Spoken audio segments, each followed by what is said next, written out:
ढोलकपुर नामक के गांव में कालू नाम का एक कौवा रहता था। कालू बहुत ही खुश मिजाज किस्म का कौवा था। कालू कौवा बाकी पक्षियों की तरह ही था, मगर उसकी लंबाई बहुत कम थी। वो बौना था। कई बार पक्षी कालू कौवे की कद की वजह से उसका मजाक उड़ा दिया करते थे, मगर कालू कौवा उन लोगों की बातों पर ध्यान नहीं देता था।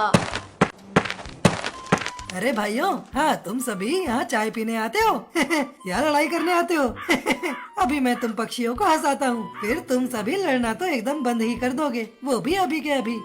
क्या रे कलुआ, हैं? कैसन हो? तुम्हारा ही इंतजार कर रहे थे। अब तनिक कुछ मस्त सा सुनाई दो, ये सबका शांति के खातिर दिमाग का दही हुई गवाह है। अरे भैया जी क्यों परेशान होते हैं? अब आपका कलुआ आ गया है ना, ये लीजिए कलुआ की तरफ से एकदम तड़कता फड़कता शानदार चुटकुला। तो एक बार की बात है, एक पत्नी अपने पति से कहती है कि अजी सुनते हो, पड़ोस की मीना की बेटी को 100 में से 99 नंबर मिले हैं। इस पर पति पूछता है, अच्छा फिर 1 नंबर कहाँ गया? ये सुन पत्नी कहती है कि वो नंबर अपना चिंटुआ लेकर आया है कालू के चुटकुलों को सुन सभी जोर जोर से हंसने लगते हैं। ए वाह भाई वाह, कालू चुटकुला सुन के तो मजा ही आ गया। अब इसके बाद कुछ दूसरा सुना दो। ठीक है, आप लोगों की खिदमत में मैं कालू एक प्रश्न पेश करने जा रहा हूँ। तो सुनो, एक पत्नी अपने पति से चॉकलेट छिपाकर सबसे ऊंची रैक पर रख देती है। पति ये देख लेता है, मगर लाख चाहने पर भी उसे चॉकलेट नहीं मिल पाती। बताओ क्यों? अरे बाबा रे, उतना तो मालूम ही नहीं है, तू ही बता। अरे भैया जी, उसके पति की इतनी लंबाई ही नहीं थी कि वो वहाँ तक पहुँच पाता मतलब वो तेरी तरह बोना था ये सुनकर कालू कौवा बहुत दुखी हो जाता है। सभी उसका मजाक उड़ाने लगते हैं और जोर जोर से हंसने लगते हैं। अच्छा ठीक है, अब हम चलते हैं। क्या रे कालू, तू भी ना जैसा खुद है वैसा प्रश्न करता है कालू कौवा उदास होकर अपने घर आ जाता है। मैं हमेशा गांव वालों के मजाक को मजाक में ही लेता हूँ, मगर ये सभी हर वक्त मेरे कद का मजाक बना देते हैं। खैर छोड़ो, इन सब बातों पर ध्यान देने से अच्छा है मैं कोई और काम कर लेता हूँ। कालू कौवा चाहे कितना भी गांव वालों के साथ घुल मिलकर रहता, मगर सभी एक मौका नहीं छोड़ते थे उसके कद का मजाक उड़ाने में। गांव वालों के ऐसे व्यवहार के कारण अब कालू कौवा उनसे कटा कटा रहने लगा। इन लोगों के साथ अच्छा रहकर कोई फायदा नहीं है, अब मैं इनको सबक सिखा कर रहूँगा। फिर कालू कौवा सभी पक्षियों के घर चोरी करने की सोचता है। आधी रात में मुंह पर काला कपड़ा बांधकर कालू कौवा चोरी करने निकलता है। जब सभी गांव वाले मेरा मजाक उड़ाने से पहले नहीं सोचते, तो मैं क्यों उनके घर पर चोरी करने से पहले सोचूं? है शांति से जाता हूँ और चोरी करके आता हूँ। कालू कौवा चुपके से एक घर में घुस जाता है। सभी सो रहे थे। कालू कौवा धीरे धीरे सामान चुराता है और अपने झोले में रखता है और वहाँ से भाग जाता है। अगली सुबह गांव में हल्ला हो गया कि गांव में चोर घुस आया है। अब मुझे खुशी मिल रही है, अब ये भी परेशान हो रहे हैं। अब तक तो ये सिर्फ मुझे ही परेशान करते थे, अब मैंने भी इनको सबक सिखा दिया। एक दिन कालू कौवा चोरी किया सारा सामान लेकर अपने घर जा ही रहा होता है कि तभी उसे टुनटुनी चिड़िया देख लेती है और वो कालू कौवे का पीछा करने लगती है। कालू कौवा हड़बड़ाहट में दरवाजा जल्दी से बंद कर देता है। अगली सुबह भी टुनटुनी चिड़िया कालू को सुबह सुबह सामान लेकर हड़बड़ी में आती देखती है। ऐसा कई दिनों तक होता है, तब जाकर टुनटुनी चिड़िया को कालू पर शक होना शुरू हुआ। ये हर रोज कुछ सामान लेकर हड़बड़ी में आता है और हर रोज गांव में भी चोरी हो रही है। कुछ न कुछ तो गड़बड़ जरूर है। आधी रात में कालू घर से बाहर आया। टुनटुनी चिड़िया भी उसका पीछा करने लगी। कालू कौवे घर में गया और सामान चोरी किया। तभी टुनटुनी चिड़िया ने उसे पकड़ लिया। छोड़ दो मुझे, देखो मुझसे मत उलझो, नहीं तो अच्छा नहीं होगा। शोर सुनकर सभी पक्षी इकट्ठा हुए। सरपंच भी आ गए। देखिए सरपंच जी, मेरा शक सही था, कालू कौवा ही गांव में चोरी कर रहा था। टुनटुनी चिड़िया कालू कौवे के मुंह से काला कपड़ा हटा देती है। कालू कौवे को देख सभी हैरान रह जाते हैं। तुम तो बहुत अच्छे कौवे थे, मुझे तुमसे ये उम्मीद नहीं थी। हाँ सरपंच जी, आपने बिल्कुल सही कहा। मैं बहुत अच्छा कौवा था, मगर इन गांव वालों ने मुझे बहुत बुरा कौवा बनने पर मजबूर कर दिया। मैं मानता हूँ मेरा कद छोटा है, मैं बौना दिखता हूँ, मगर इसमें मेरी क्या गलती। सभी गांव वाले एक मौका नहीं छोड़ते थे मेरा मजाक उड़ाने का। मैं तो हमेशा इन्हें हंसाता था, इनकी मदद करता था, मगर ये तो हमेशा मेरे कद का मजाक उड़ाने में लगे रहते थे। मगर तुमने चोरी क्यों की? सरपंच जी, मैंने इन सभी से बदला लेने के लिए चोरी करना शुरू किया था। जितना इन लोगों ने मुझे परेशान किया था, उतना ही मैं भी इन्हें परेशान करना चाहता था। सरपंच जी, आप इसकी बातें क्या सुन रहे हैं? तुरंत इसे कड़ी से कड़ी सजा दीजिए। चुप हो जाइए आप सभी।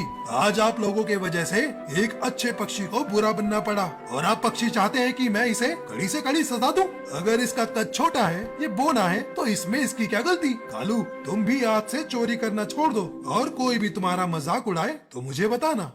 इस तरह सभी गांव के पक्षी कालू का मजाक उड़ाना छोड़ देते हैं।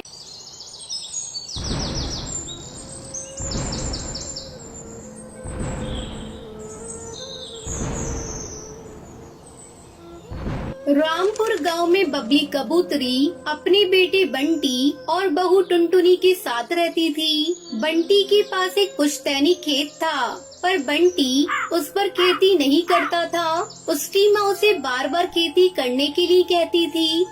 बेटा बंटी, तू खेती क्यों नहीं करता? जब से तेरे बापू हमें छोड़कर गए हैं, तब से उस खेत में कभी तूने खेती नहीं की। माँ, मैंने आपसे कई बार बोल दिया, मुझसे ये खेती नहीं होगी। मैं मजदूरी करके घर तो चला रहा हूँ ना। तुम मुझे ज्यादा परेशान करोगी तो मैं अपनी पत्नी को लेकर शहर चला जाऊँगा। अपने बेटे के मुंह से ऐसी बातें सुनकर बबली कबूतरी चुप हो जाती है। कुछ दिन इसी तरह गुजर जाते हैं। एक दिन बंटी कबूतर अपनी माँ से कहता है, माँ, मुझे शहर में बहुत अच्छी नौकरी मिल गई है। मैं कल ही टुनटुनी को लेकर शहर जा रहा हूँ। ये आप क्या कह रहे हैं जी? माँ जी बूढ़ी हो गई है, ऐसे में आप उन्हें छोड़कर शहर जाने की बात क्यों कर रहे हैं? आप अकेले चली जाइए, मैं माँ जी को छोड़कर कहीं नहीं जाऊंगी। टुनटुनी बहू, तू मेरी चिंता मत कर। तू मेरे बेटे की पत्नी है। तेरा पति तुझसे जो कह रहा है वही कर। जा जाकर शहर जाने की तैयारी कर। अगले दिन बंटी कबूतर अपनी माँ को गांव में छोड़कर टुनटुनी के साथ शहर चला जाता है। इस तरह एक महीना गुजर जाता है। शहर आकर आपने बिल्कुल अच्छा नहीं किया। मेरा मन यहाँ बिल्कुल भी नहीं लग रहा है। बार बार माँ जी की याद आ रही है। पता नहीं वो किस हाल में होंगी। तू बेकार में परेशान हो रही है। माँ ठीक होंगी, मैंने कल ही उन्हें पैसे भेज दिए। इस तरह दिन गुजरने लगते हैं और टुनटुनी दो प्यारे प्यारे बच्चों की माँ बन जाती है। एक दिन टुनटुनी के पास उसके गांव से फोन आता है। टुनटुनी बहू, तेरी सास की हालत बहुत खराब है। बार बार वो तुझे और बच्चों को याद कर रही है। तू एक बार आकर उससे मिल ले। सुनते हो जी, जल्दी उठो। गांव से हरिया काका का फोन आया है। माँ जी की तबीयत बहुत खराब है, वो हम लोगों से मिलना चाहती है। ठीक है टुनटुनी, तू ऐसा कर, जल्दी जल्दी बच्चों को तैयार कर दे। हम लोग सुबह की बस से ही गांव के लिए निकल जाएंगे। बंटी कबूतर अपने पूरे परिवार के साथ गांव चला जाता है। माँ जी आंखें खोलिए, क्या हो गया आपको? बहू, तू आ गई। जल्दी से मेरे बेटे को मेरे पास बुला। बंटी कबूतर अपनी माँ के पास आता है। बेटा, मैं तेरा ही इंतजार कर रही थी। मेरी एक आखिरी इच्छा है, उसे तू पूरी कर दे। हाँ माँ, तू बोल, मैं तेरी हर इच्छा को पूरा करूँगा। बेटा, मैं चाहती हूँ तू यहीं रहकर खेती कर। इतना कहकर बंटी कबूतर की माँ बबली मर जाती है। बंटी कबूतर फूट फूट कर रोने लगता है। माँ, मैं तुम्हारी अंतिम इच्छा को जरूर पूरा करूँगा। बंटी कबूतर टुनटुनी के साथ अपने खेत में जाता है। टुनटुनी, हमने खेत की सफाई तो कर दी, लेकिन इस खेत में हम उगाएंगे क्या? मेरी तो समझ में नहीं आ रहा है। ये देखो, नींबू के बीज। ये मुझे माँ जी की तकिए के नीचे से मिले हैं। हम इसे ही अपने खेत में बिखेर देते हैं। फिर दोनों पति पत्नी नींबू के बीज को खेत में बिखेर देते हैं। कुछ ही दिनों में उनके खेत में नींबू के छोटे छोटे पौधे उगाते हैं। बंटी कबूतर समय समय पर उसमें खाद और पानी डालने लगा। अपनी लहराती हुई फसल को देखकर बंटी कबूतर बहुत खुश हो रहा था। टुनटुनी, आज मुझे पता चला माँ क्यों बार बार मुझसे खेती करने को कह रही थी। हाँ जी, माँ जी इसलिए कह रही थी ताकि हमें भोजन के लिए पड़े। फिर सभी खुशी खुशी रहने लगते हैं। छोड़ दीजिए, मुझे छोड़ दीजिए, मत बांधिए, मुझे छोड़ दीजिए। टूनी चिड़िया एक रस्सी से टुनटुनी चिड़िया को बांध रही है। टुनटुनी खुद को छुड़ाने की बहुत कोशिश कर रही है, लेकिन अपने आप को वो छुड़ा नहीं पा रही है। चुप, बिल्कुल चुप, ज्यादा बात मत कर, समझी? नहीं तो तेरा हाल भी उस पेड़ की तरह करेंगे। ये बोलकर टूनी ने टुनटुनी चिड़िया को अच्छी तरह से बांध दिया और एक कुल्हाड़ी लेकर बगीचे में कटहल की पेड़ की ओर चली गई और कुल्हाड़ी से पेड़ काटने लगी। पेड़ काटने की आवाज सुनकर टुनटुनी तड़पने लगी, जैसे कि उस पेड़ के साथ उसका कोई रिश्ता हो, और जोर जोर से चिल्लाकर पेड़ काटने के लिए मना करने लगी और रोने लगी।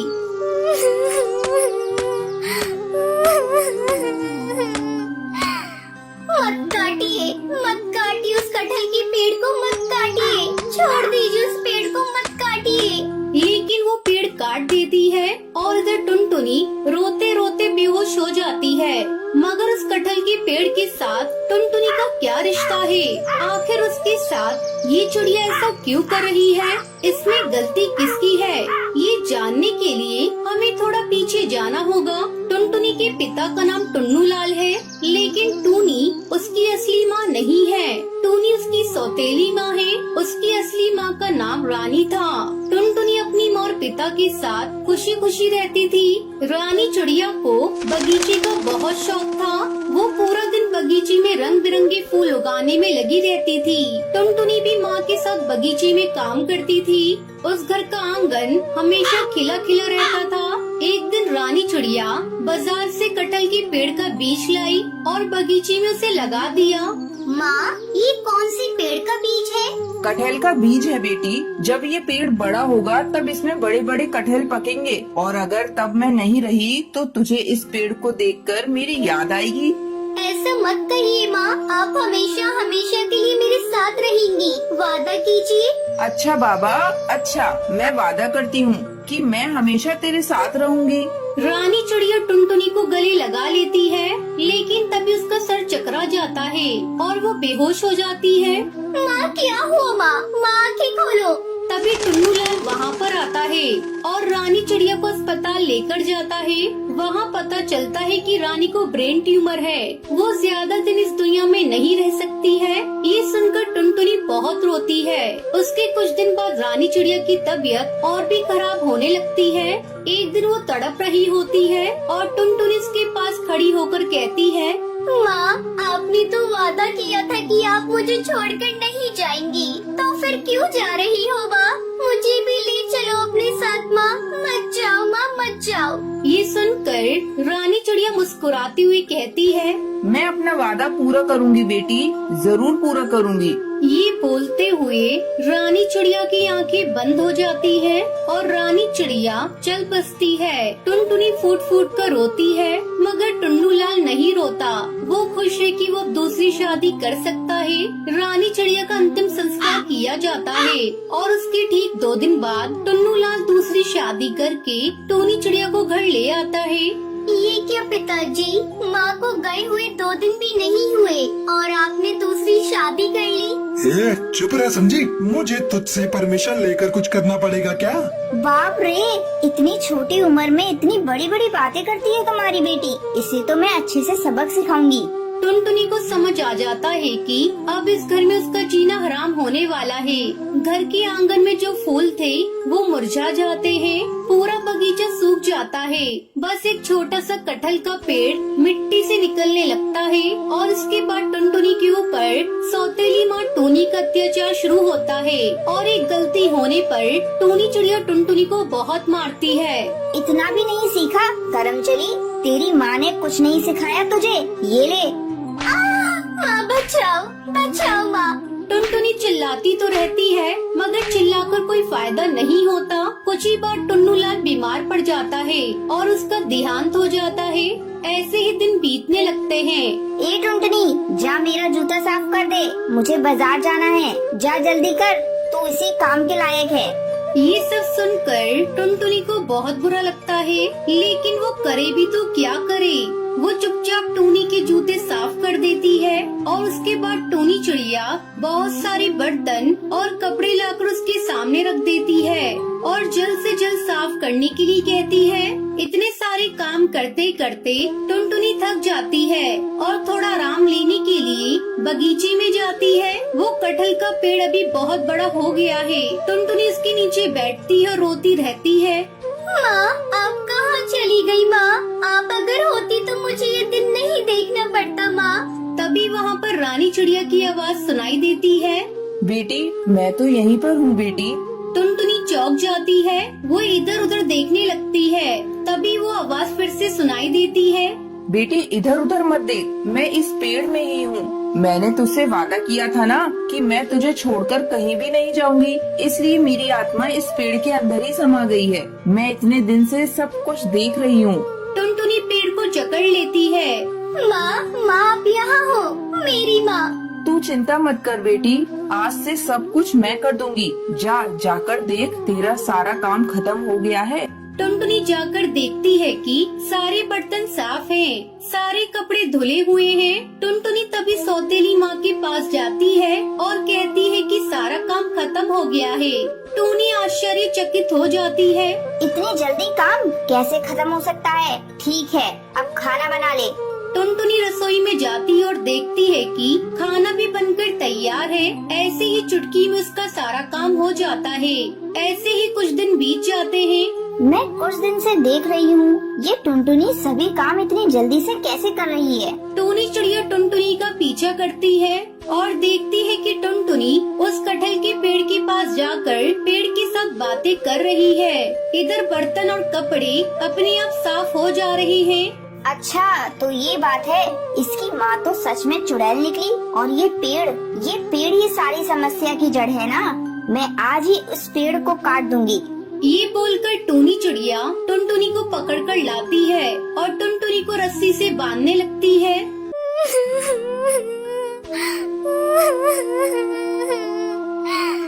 छोड़ दीजिए, मुझे छोड़ दीजिए, मत बांधिए, मुझे छोड़ दीजिए। टूनी चिड़िया एक रस्सी से टुनटुनी चिड़िया को बांध रही है। टुनटुनी खुद को छुड़ाने की बहुत कोशिश कर रही है, लेकिन अपने आप को वो छुड़ा नहीं पा रही है। चुप, बिल्कुल चुप, ज्यादा बात मत कर, समझी? नहीं तो तेरा हाल भी उस पेड़ की तरह करेंगे। ये बोलकर टूनी ने टुनटुनी चिड़िया को अच्छी तरह से बांध दिया और एक कुल्हाड़ी लेकर बगीचे में कटहल की पेड़ की ओर चली गई और कुल्हाड़ी से पेड़ काटने लगी। पेड़ काटने की आवाज सुनकर टुनटुनी तड़पने लगी, जैसे कि उस पेड़ के साथ उसका कोई रिश्ता हो, और जोर जोर से चिल्लाकर पेड़ काटने के लिए मना करने लगी और रोने लगी। मत काटिए उस कटहल के पेड़ को, मत काटिए, छोड़ दीजिए उस पेड़ को, मत काटिए।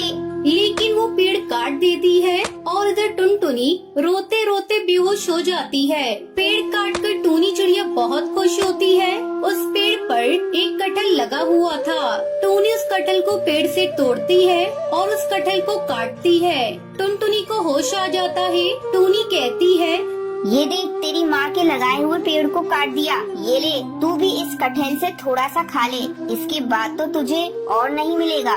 टूनी टुनटुनी को थोड़ा सा कटहल खाने के लिए देती है। टुनटुनी वो खा लेती है। टूनी बाकी कटहल खाती है और उसके बाद उनके साथ कुछ अजीब सी चीजें होने लगती हैं। दोनों का सर घूमने लगता है और एक चमत्कार हो जाता है। किसी जादुई शक्ति से उसकी सौतेली माँ मर जाती है। तभी वहाँ रानी चिड़िया की आत्मा प्रकट होती है और कहती है, ये अंदर से जहरीली थी, इसलिए कटहल इसके लिए जहर बन गया। और मेरी बेटी, तुम अंदर से खूबसूरत हो, इसलिए तुम खूबसूरत हो गई। इस तरह टुनटुनी चिड़िया को अपनी सौतेली माँ से छुटकारा मिल गया और वो खुशी खुशी रहने लगी।